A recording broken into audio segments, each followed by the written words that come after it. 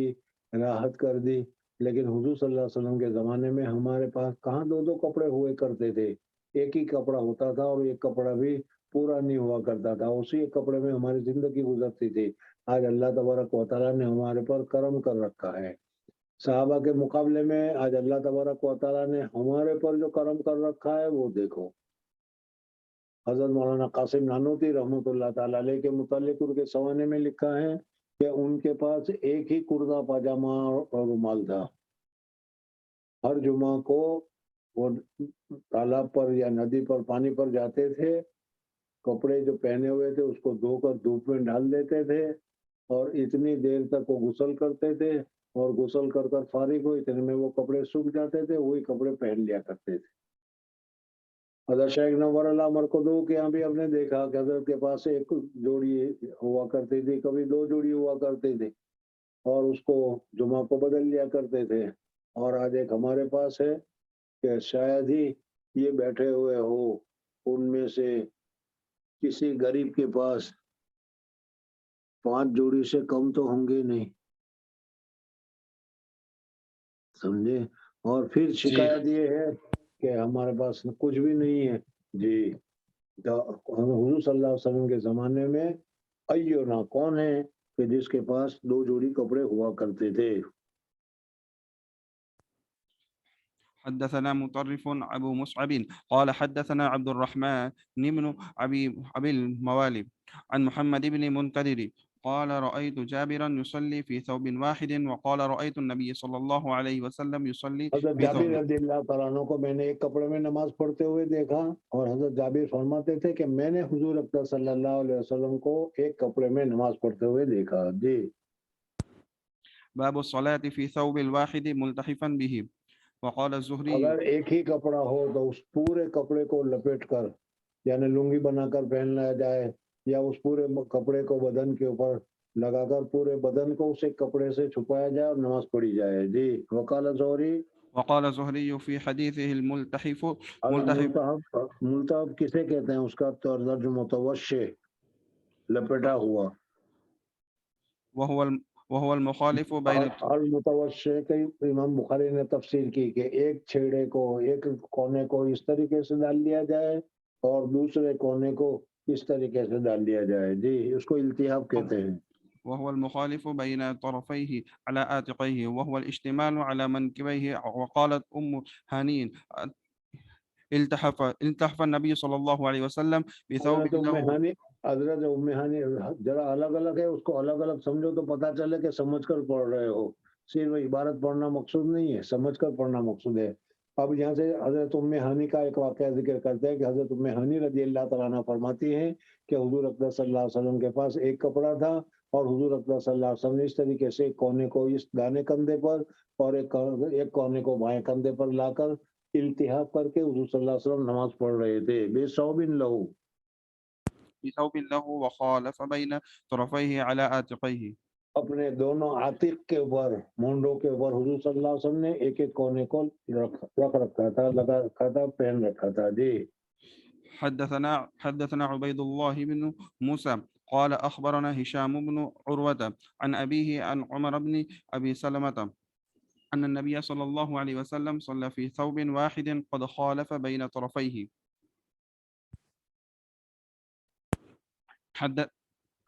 حدثنا محمد بن مثنى قال حدثنا يحيى قال حدثنا هشام قال حدثني أبي عن عمر بن أبي سلمة أنه رأى النبي صلى الله عليه وسلم يصلي في ثوب واحد في بيت أم سلمة قد ألقى طرفيه على عاتقيه. حدثنا عبيد الله حدثنا عبيد الله بن إسماعيل.